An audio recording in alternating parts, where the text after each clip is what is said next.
सबसे पहले तो मैं जिलाध्यक्ष का बहुत बहुत धन्यवाद देना चाहूँगा कि मैं आया तो दूसरे कार्यक्रम में था, लेकिन उन्होंने मेरे संज्ञान में डालकर एक कार्यकर्ताओं की मीटिंग करा दी। आपके मेरे को दर्शन दिया, आपने मेरा जो स्वागत किया, इसके लिए मैं आप सभी का बहुत बहुत आभार प्रदर्शित करना चाहता हूँ, धन्यवाद देना चाहता हूँ। ये बात सही है कि धौलपुर जिला और विशेषकर बाड़ी से मेरा अभिन्न लगाव,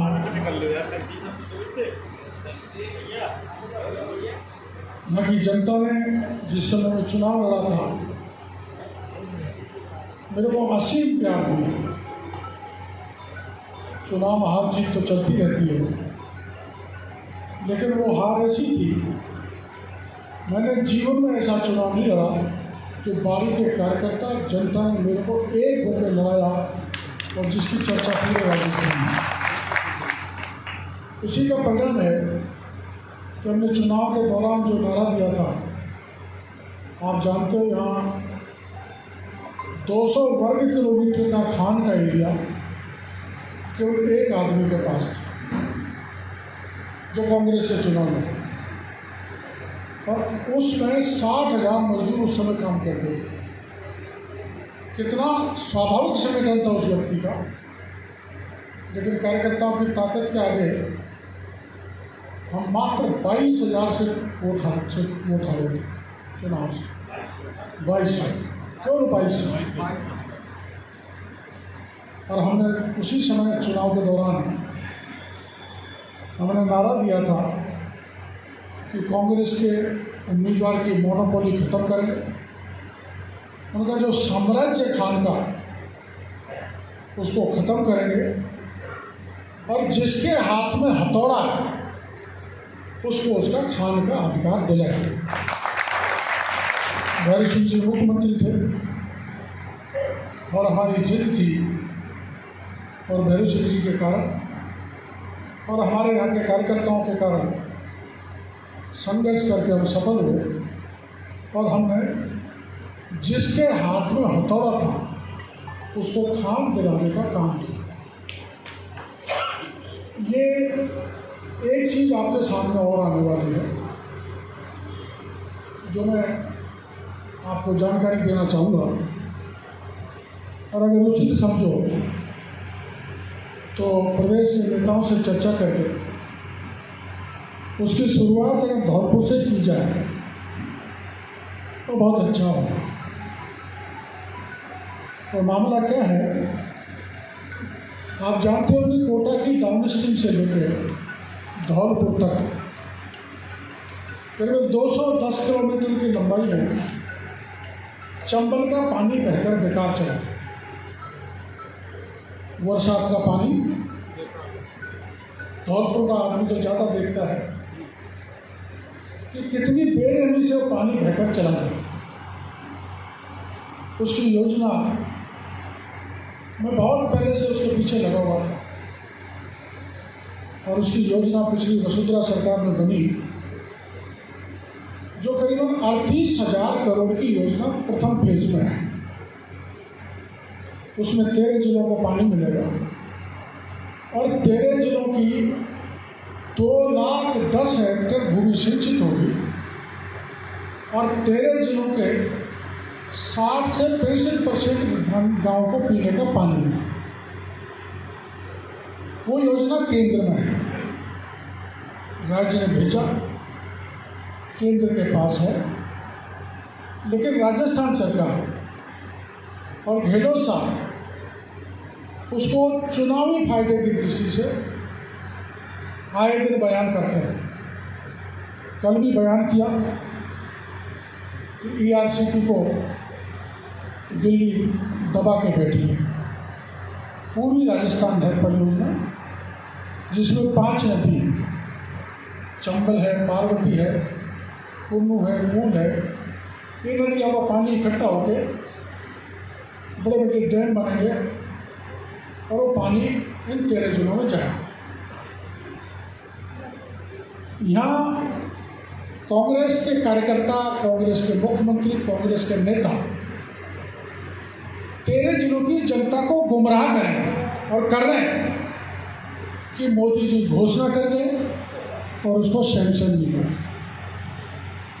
मैं आपकी वैसे तो जानकारी में होगा, लेकिन चूंकि एक बहुत अच्छा स्टेप कार्यकर्ताओं का यहाँ पर मौजूद है। राजस्थान की सरकार है, राजस्थान के मुख्यमंत्री राजस्थान के 13 जिलों की जनता को गुमराह करके वोट बटोरना चाहते हैं। ERCP को कांग्रेस ने एक राजनीतिक हथियार बना लिया। वो राजनीतिक हथियार नहीं बने, उस दृष्टि से मैं आपको जानकारी देना चाहता हूँ कि आप सभी जानते हैं कि चंबल में जितना हिस्सा राजस्थान का उतना हिस्सा मध्य प्रदेश का, और केंद्र ने कई बार राजस्थान सरकार को लिख दिया कि आप मध्य प्रदेश की सहमति लेकर केंद्र को भेजो, लेकिन राजस्थान की सरकार मध्य प्रदेश की सहमति लेकर केंद्र को नहीं भेजी। बहुत पहले राजस्थान के मुख्यमंत्री ने मध्य प्रदेश के मुख्यमंत्री को पत्र लिखा था, जब श्रीमान कमलनाथ मध्य प्रदेश के मुख्यमंत्री थे, और उन्होंने सहमति ली। सहमति जब तक नहीं मिलेगी, जब तक केंद्र सरकार उसको राष्ट्रीय परियोजना घोषित नहीं कर सकती, यह आपकी जानकारी में होना चाहिए और ये जनता को बताना चाहिए। एक बात। दूसरी बात, राष्ट्रीय परियोजना वही योजना घोषित हो सकती है जिसमें वाटर डिपेंडेबिलिटी, जल निर्भरता 75% हो। राजस्थान सरकार ने केंद्र को जो योजना भेजी है उसमें जल निर्भरता 50% भेजी। जब तक उसको 75% बना के नहीं भेजेंगे, तब तक राष्ट्रीय परियोजना घोषित नहीं हो सकती। आप छाती ठोक के जनता के बीच में जाके ये कह सकते हैं कि राजस्थान सरकार अगर 75% वाटर डिपेंडेबिलिटी की परियोजना बजा के केंद्र को भेजेगी और उसके साथ मध्य प्रदेश की सहमति भेजेगी, तो दिल्ली से और हमारे योग्य प्रधानमंत्री से, हमारे यशस्वी प्रधानमंत्री जी से उसको राष्ट्रीय परियोजना घोषित कराने की जिम्मेदारी भारतीय जनता पार्टी को है। मैंने केंद्रीय मंत्री आदरणीय गजेंद्र सिंह जी से निवेदन किया है कि इस पर एक प्रपत्र बनाया जाए, एक पैम्फलेट बनाया जाए और कार्यकर्ताओं जनता के बीच में जारी किया जाए। मेरी समझ में संगठन उस पर चिंतन करा, मनन करा, वो पैम्फलेट आपके बीच में आएगा। ये गलत फहमी जनता की बताया जाना बहुत जरूरी है, वरना कांग्रेस का बहुत बड़ा षड्यंत्र है तेरे जिलों में। कांग्रेस ये कहती मोदी नहीं कर रहा, मोदी नहीं कर रहा, हमने तो भेज दिया, हमने तो भेज दिया। ये भ्रम की स्थिति कांग्रेस पैदा करना चाहती है। मेरा कार्यकर्ताओं से निवेदन है कि जो मैंने 2 बात बताई है, उन बातों को आप जनता को बताएं और ये जानकारी दें, वरना कांग्रेस भ्रम फैलाने में सफल हो गई तो अपन को बहुत परेशानी आ जाने वाली है। आपको पता है 2022 तक किसानों की आय दोगुनी करने के लिए केंद्र सरकार 3 बिल लाई थी। उससे किसानों की आय दोगुनी होती, लेकिन किसान विरोधी लोगों ने और मोदी विरोधी पार्टियों ने एक ऐसा परसेप्शन जनता के बीच डाला कि ये जो तीनों बिल हैं ये किसान विरोधी हैं, और ऐसा परसेप्शन डालने में सफल हो गए जिसके कारण दिल्ली को कदम पीछे उठाने पड़े। वो स्थिति ERCP के मामले में नहीं होनी चाहिए, ऐसा मेरा आप सभी कार्यकर्ताओं से प्रार्थना है। हमारे जिलाध्यक्ष जी बता रहे थे कि भ्रष्टाचार चरम पर, इसमें कोई शक नहीं। ऐसा भ्रष्टाचार राजस्थान में कभी नहीं हुआ जैसा गहलोत की सरकार के समय में अब हुआ है, और उसका कारण स्पष्ट है। संबंधित विधानसभा का क्षेत्र का विधायक वहाँ का मुख्यमंत्री है, जिसको चाहता है वो थानेदार लगता है, वही तहसीलदार लगता है, वही एसडीएम लगता है, सारे अफसर उनके कहने से लगते हैं, वो बंदी देते हैं, वो घटिया काम करते हैं, वो जनता को लूटते हैं, लूट का पैसा एमएलए के पास जाता है, जनता लूट रही है, इसमें कोई शक नहीं है। और उसका सबसे बड़ा अगर कारण है तो संबंधित क्षेत्र का विधायक वहाँ का मुख्यमंत्री बन के बैठा है और उसके कारण लूट मच रही है। इस भ्रष्टाचार के लिए आपको बिल्कुल बचाना होगा। आपको पता है आपके इलाके में परिस्थिति क्या रही, आप ज़्यादा जानते हो, लेकिन एक हीर बेटा जो हमको जानकारी मिली 26%, मुख्यमंत्री कहते हैं 26 नहीं 8%। राजस्थान का मुख्यमंत्री में कोई मेडिकल टूरिस्ट थोड़ा था जो उसने मेडिकल बनाया, वो कह रहा 8% थे। और फिर अंत में यहाँ के विधायक को सरेंडर होना पड़ा। और सरेंडर का क्या तरीका था, आप देश का इतिहास उठाकर देख लेना, देश के किसी भी मुख्यमंत्री ने अपने घर पर बुलाकर किसी अपराधी आरोपी को सरेंडर नहीं किया। राजस्थान के मुख्यमंत्री ने बसड़ी के विधायक को सरेंडर, बाड़ी के विधायक, कितना शर्मनाक घटना है। और बाड़ाबंदी से पहले माननीय विधायक गाली दे रहे थे ना, मेरा अपमान हुआ है, मैं बाड़े में नहीं जाऊंगा। पर पता नहीं कान में क्या सुररी मारी गहलोत साहब ने कि बाड़े में चले। वो उनका मामला है, बाड़े में जाओ, बाड़े में बंदी आपने भास्कर में पढ़ा होगा, जितने दिन विधानसभा नहीं चली उससे तिगुने दिन गहलोत साहब ने एमएलए को बाड़े में बंद रखा। मेरी समझ में देश का इतिहास है, देश का इतिहास है, किसी भी बाड़ेबंदी हो जाती है, परिस्थिति बन जाती है। हमारे यहाँ कमलनाथ ने और करी थी, जब सरकार गिरने लगी तो रामगढ़ बंदे में बड़ी होटल थी, वाला के बंद कर दिया। तो वो होटल अवैध थी, अवैध होटल थी। रात में 12 बजे मैं पहुँच गया कार्यकर्ताओं को लेकर, मैं गेट पे खड़ा हुआ, 38 के 38 मैंने दूसरे रास्ते से निकाल के भगा दिया।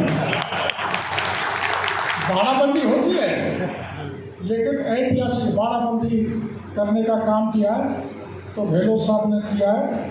और भ्रष्टाचार फैलाने का अगर कीर्तिमान स्थापित किया है तो अशोक गहलोत ने। अभी वहाँ भी जब कांग्रेस की राष्ट्रीय कार्य समिति हुई थी ना, मैं पहुँच गया, पहुँचा तो अपने कार्यकर्ता की गर्मी में था, मैं पूछा मैं पत्रकार वार्ता कर लेता हूँ। तो पत्रकार वार्ता खाई नहीं करी, जहाँ इनकी राष्ट्रीय कार्य समिति हो रही थी, मैंने पता किया वो होटल तो आदिवासी की जमीन पर बनी है,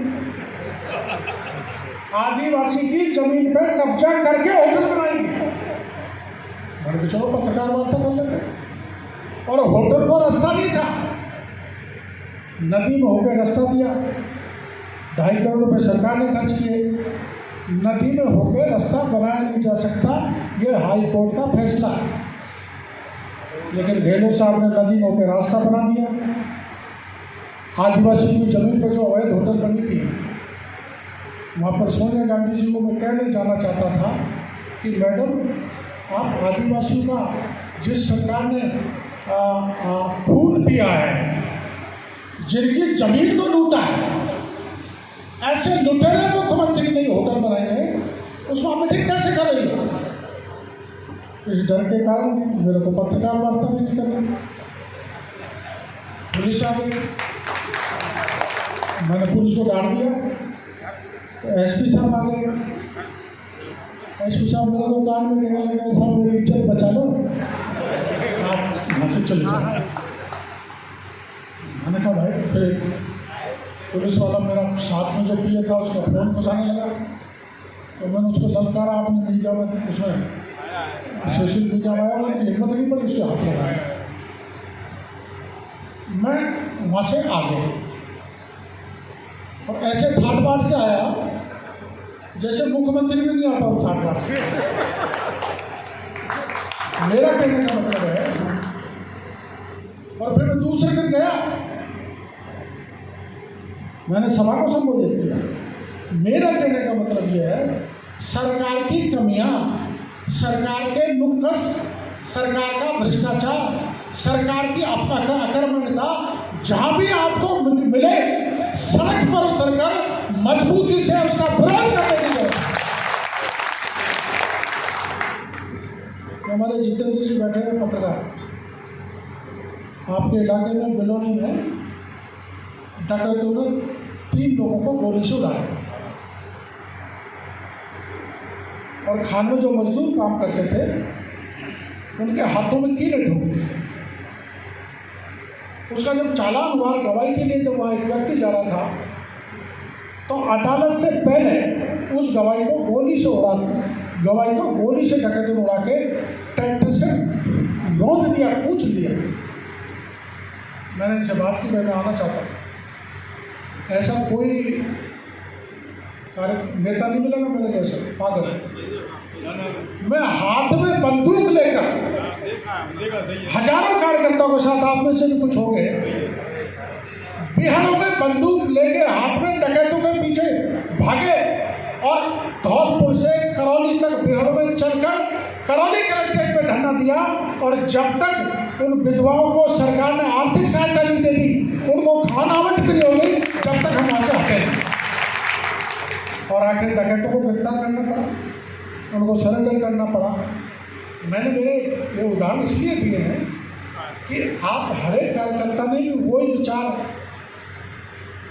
लिए हैं जो मैंने लिए, जो संस्कार जो मैंने लिए हैं। पंडित दीनदयाल उपाध्याय का, संघ की शाखा का, या अटल जी के और हमारी पार्टी के चिंतन के जो विचार मेरे रोम रोम में समाये हुए हैं, वो जो कि तो आपके रोम रोम में समाये हुए हैं। बस फर्क इतना सा है, आपको जैसे मैं सड़क पर उतर रहा हूँ वैसे सड़क पर उतरने की आवश्यकता है। आपको पता है, ऐसा कोई परीक्षा का पेपर नहीं हुआ जो इस राज्य में लीक नहीं हो। 26 लाख बच्चे मास्टर की परीक्षा में बैठे, उनका पेपर लीक हो जाए। करोड़ों रुपए सरकार के नेता, एमएलए, मंत्री, अधिकारी लूट लें। मैंने इस बात को आगे बढ़ाया, आंदोलन किया, मैंने बिल्कुल पूरा ठिकाना बताया, कहाँ छपा, कहाँ से लीक हुआ, और शिक्षा संकुल तक बताया, और वो माध्यमिक शिक्षा बोर्ड का अध्यक्ष तक कोई नहीं किया। सरकार को सस्पेंड करना पड़ा, 67 लोग जेल में, लेकिन मेरे को तसल्ली नहीं, क्योंकि वो जब जारौली को बर्खास्त किया तो जारौली ने बयान दिया, मेरा क्या है भाई, इसमें तो बड़े बड़े नेताओं का हाथ है।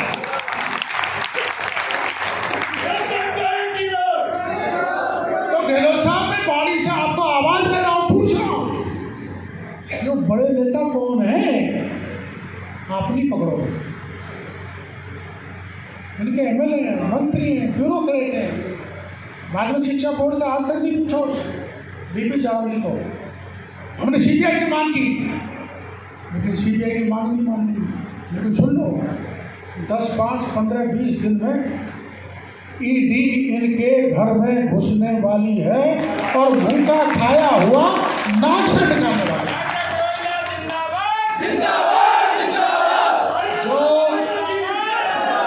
जो करोड़ों का घोटाला किया है,